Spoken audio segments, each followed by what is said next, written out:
चला मैं शादी करना भूल गया था बीच में, फिर मेरे को किसी ने याद किया, बोला कि तुम शादी कर लो, 36 के हो गए हो, 40 के बाद मतलब फिर काम खराब हो जाता है।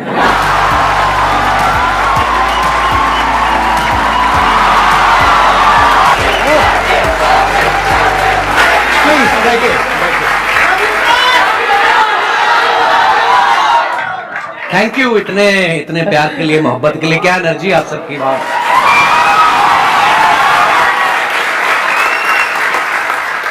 मैं तो सोचा था आप मेरे शो पे आएंगे कभी। एक ही बात है, कोई बात नहीं। बात है, हाँ। अच्छा, इससे पहले कि ऑडियंस आपसे इंटरेक्ट करे, ऑडियंस आपसे क्वेश्चंस पूछे, मेरे माइंड में एक सीरियस क्वेश्चन है जी।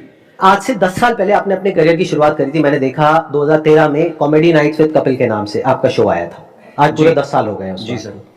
तो तब क्या आपने सोचा था कि एक दिन आपको संदीप महेश्वरी शो में आने का मौका मिलेगा?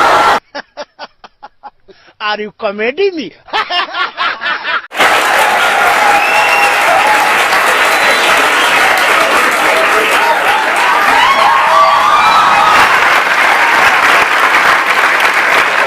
मैं सर आपके वीडियोस देखता रहता हूँ, बहुत अच्छा बोलते हैं आप, और बहुत अच्छा मोटिवेट करते हैं स्टूडेंट्स को, यंगस्टर्स को, मुझे बड़ा अच्छा लगता है। और मैंने 3 महीने के लिए अपना शो बनाया था, पता नहीं चला कब 10 साल हो गए। लोगों का प्यार है और आप सबकी, लोग बहुत प्यार करते हैं सर आपको।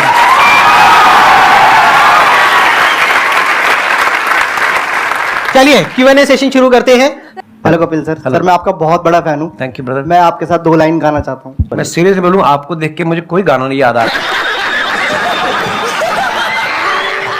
सर मेरे को आ रहा है सर आपको देख के गाना याद। प्लीज आप शुरू करिए। गुलाबी हाय आंखें हाय। जो तेरी देखी, शराबी ये दिल हो गया, संभालो मुझको ओ मेरे यारो, संभलना मुश्किल हो गया। गुलाबी आंखें जो तेरी देखी, शराबी ये दिल हो गया।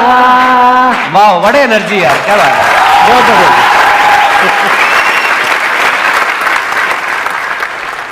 सर मैं बहुत ज्यादा बोलती हूँ, बहुत ज्यादा, हद से ज्यादा बोलती हूँ। भगवान उसका भला करे जिससे आपकी शादी होगी। गजब बेइज्जती है।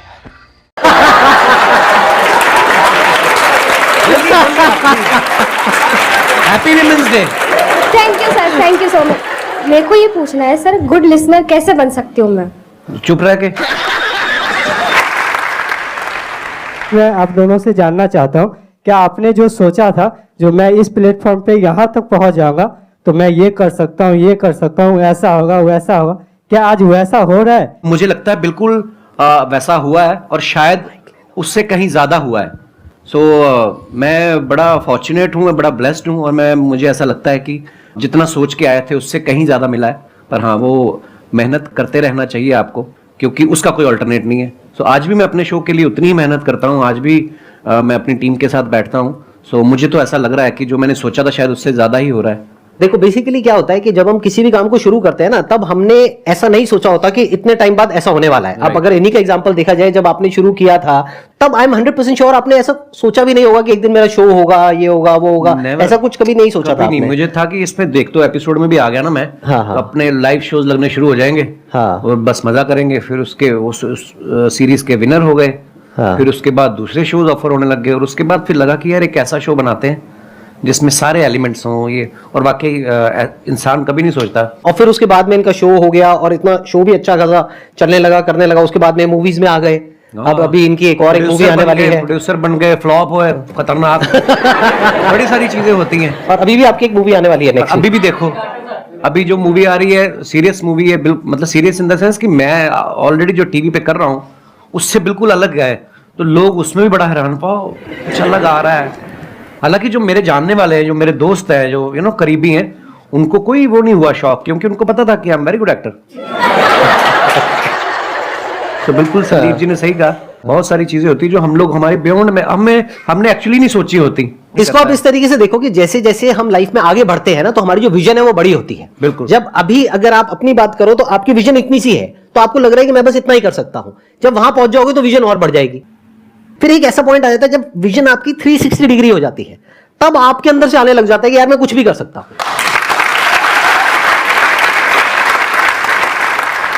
मजा आना चाहिए, मुझे ऐसा लगता है, जो मैंने देखा कि अब मजा आ रहा तो फिर जिंदगी पता नहीं चलती। 10 साल मेरे कब निकले ये वाले, जब ये शो शुरू किया मुझे जेन्युइनली नहीं पता चला। मैं शादी करना भूल गया था बीच में, फिर मेरे को किसी ने याद किया, बोला कि तुम शादी कर लो, 36 के हो गए हो, 40 के बाद मतलब फिर काम खराब हो जाता है।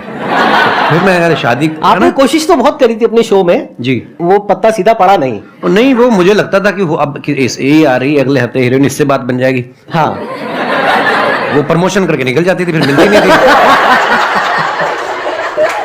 ये बात आपको थोड़ा लेट समझ आई कि वो अपने प्रमोशन के लिए आ रही है, आप अपनी प्रमोशन करते थे, बात बनी नहीं। चलो कोई नहीं, लेकिन आई थिंक आपका भी जो रिलेशनशिप है, अगर एक बार हम थोड़ा सा ऑफ ट्रैक जाए जी, तो बहुत पुराना रिलेशन है आपका गिन्नी के साथ। हाँ हाँ, ऑफ कोर्स, मैं कॉलेज में पढ़ता था, जब मैं पोस्ट ग्रेजुएशन के लिए एडमिशन लिया अमृतसर से जलंधर, तो हमारे यूथ फेस्टिवल जैसे होते हैं, है ना, यूनिवर्सिटी के इंटर कॉलेज कंपटीशन।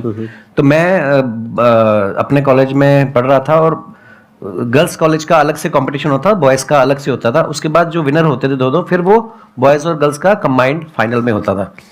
उस तरफ से गिन्नी फर्स्ट आ गई, बॉयज़ वाले में मैं आ गया।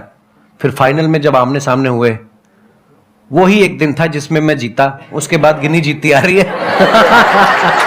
और कंपटीशन क्या था सर? थिएटर कैटेगरी, मतलब बहुत सारी कैटेगरी होती है, फाइन आर्ट्स होता है, म्यूजिक होता है, आप किसमें theatre थे? होता है। आप कौन सी category मैं में थिएटर थे? में था, थिएटर और में थिएटर में होता है one act play, skit, histrionics, mime, fancy dress. अच्छा, तो शुरू से ही आपको शौक रहा है थिएटर का, जी, जी, म्यूजिक जी, का, जी, इन सब जी, चीजों का? जी। और वो जो आपकी वाइफ है वो किस कैटेगरी में थी उस वो समय? थिएटर में ही थी, और अच्छा, वो भी वो theatre। फोक डांस में भी थी। हाँ, गिद्दा बड़ा अच्छा डालती थी, अब तो मुझे नहीं जाती है, पर